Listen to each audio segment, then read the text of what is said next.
हेमंत सोरेन की वापसी के बाद बीजेपी के लिए झारखंड विधानसभा चुनाव कितना मुश्किल हो गया है, आइए जानते हैं। लोकसभा चुनाव में हेमंत सोरेन की गिरफ्तारी का जेएमएम का कोई फायदा नहीं मिला, लेकिन अब चीजें बदल चुकी है। जमानत देते वक्त हाई कोर्ट ने जो टिप्पणी की है, हेमंत सोरेन विधानसभा चुनाव उसका बार बार जिक्र कर बीजेपी को कटघरे में खड़ा कर सकते हैं और बीजेपी को अब सोरेन परिवार को घेर पाना मुश्किल होगा। नमस्कार, आप देख रहे हैं न्यूज कॉल 24। मैं हूं आपके साथ सुशील गिरीश। न्यूज कॉल 24 के साथ बने रहने के लिए अभी इस चैनल को सब्सक्राइब करें, फॉलो करें और नोटिफिकेशन में जाकर ऑल का ऑप्शन दबाना बिल्कुल न भूलें। आइए बढ़ते हैं खबरों की तरफ। झारखंड के मौजूदा राजनीतिक समीकरण को समझने के लिए लोकसभा चुनाव 2024 के नतीजे ज्यादा प्रासंगिक लगते हैं बनिस्बत 2019 के विधानसभा चुनाव के नतीजों के। तब की परिस्थितियां काफी अलग थी। बीजेपी को अपने ही नेता सरयू राय की बगावत से लेकर सहयोगी दल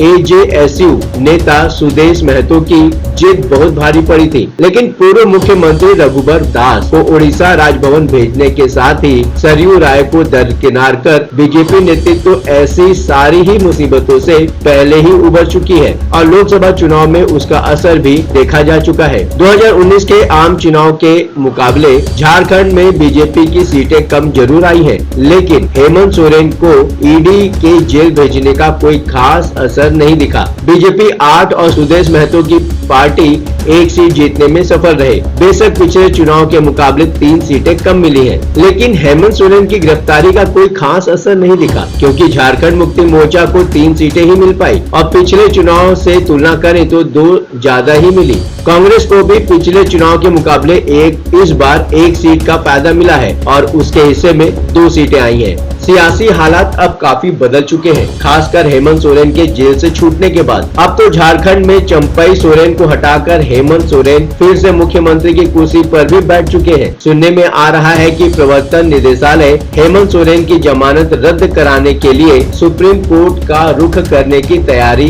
कर भी रहा है। हेमंत सोरेन के पक्ष में जो सबसे बड़ी बात है वो है जमानत देते वक्त हाई कोर्ट की टिप्पणी, और वो ऐसी बात है जिसे आने वाले चुनाव में काउंटर कर पाना बीजेपी के लिए काफी मुश्किल हो सकता है। बीजेपी की चुनावी तैयारी तो जबरदस्त लगती है। हेमंत सोरेन के जेल जाने के बाद बीजेपी को झारखंड में करीब करीब वैसा ही डर होगा जैसा दिल्ली में अरविंद केजरीवाल की गिरफ्तारी से संभावित असर का। झारखंड में बीजेपी को दिल्ली जैसी कामयाबी तो नहीं मिली, लेकिन जो मिली है वो कोई कम भी नहीं कही जाएगी। लोकसभा चुनाव के प्रदर्शन से बीजेपी का जोश बढ़ा हुआ है, लेकिन जोश में होश गंवाने वाली स्थिति भी नहीं है। 2004 के साइनिंग इंडिया कैंपेन जैसा तो नहीं, लेकिन यूपी में बीजेपी का जो हाल इस बार हुआ है वो मिलता जुलता ही लगता है। ऐसा इसलिए भी लगता है क्योंकि मौजूदा बीजेपी पहले वाली तो कतई नहीं मानी जाती है। एक बात जरूर है कि बीजेपी नेतृत्व झारखंड विधानसभा चुनाव के साथ साथ बाकी राज्यों के विधानसभा चुनाव को भी काफी गंभीरता से ले रहा है और लोकसभा चुनाव के नतीजों में मिले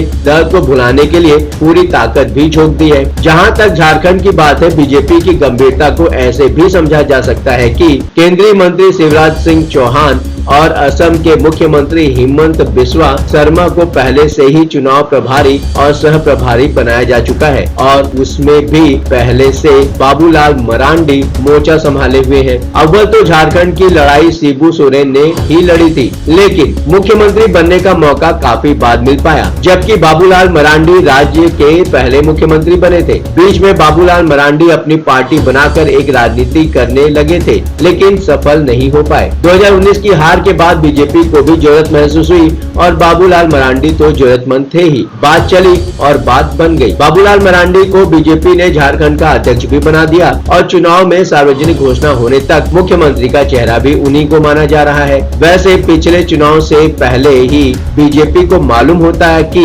रघुबर दास के साथ चुनाव मैदान में उतरना जोखिम भरा हो सकता है, तो मुख्यमंत्री तो वो पहले ही बदल चुकी होती। बाबूलाल मरांडी को वापस लाने के साथ ही बीजेपी और भी आदिवासी नेताओं को मोर्चे पर तैनात करने पर विचार कर रही है, जिसमें एक बड़ा नाम तो राज्य के मुख्यमंत्री रह चुके अर्जुन मुंडा ही है। अर्जुन मुंडा के साथ साथ और भी आदिवासी नेताओं को चुनाव लड़ाने की संभावना जताई जा रही है, ताकि आसपास की सीटों पर उनके चुनाव लड़ने के प्रभाव का फायदा उठाया जा सके। ऐसे नेताओं में प्रधानमंत्री नरेंद्र मोदी के पहले कार्यकाल में मंत्री रहे सुदर्शन भगत, पूर्व सांसद गीता कोंडा, अनुसूचित जनजाति मोर्चा के अध्यक्ष समीर उरांव, अरुण उरांव, सुनील सोरेन और ताला मंडारी मरांडी जैसे नेताओं का चुनाव लड़ना करीब करीब तय माना जा रहा है। क्या हेमंत सोरेन को घेर पाएगी इस बार बीजेपी? जेल से रिहा होने के बाद पार्टी कार्यकर्ताओं से मुखातिब होने पर हेमंत सोरेन का भाषण चल रहा था। जो किया जा रहा है वो भी पूरे देश में किसी से छिपा नहीं है।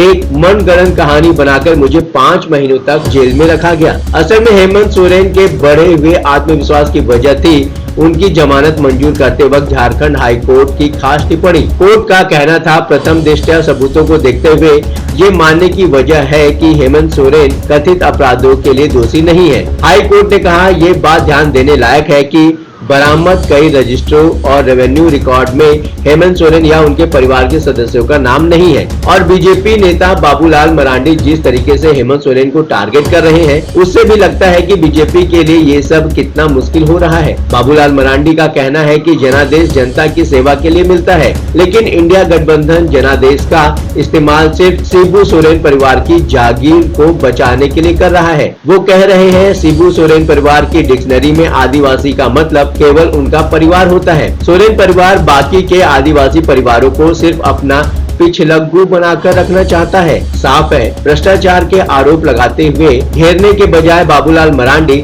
हेमंत सोरेन को परिवारवाद के नाम पर कटघरे में खड़ा करने की कोशिश कर रहे हैं। जरा सोचिए, चुनाव के दौरान जब हेमंत सोरेन हाई कोर्ट की टिप्पणी बार बार दोहराएंगे तो बीजेपी उसका काउंटर कैसे करेगी? आप अपनी राय हमें कमेंट के माध्यम से भेज सकते हैं। लगातार खबरों के लिए बने रहिए न्यूज़ कॉल 24 के साथ। नमस्कार।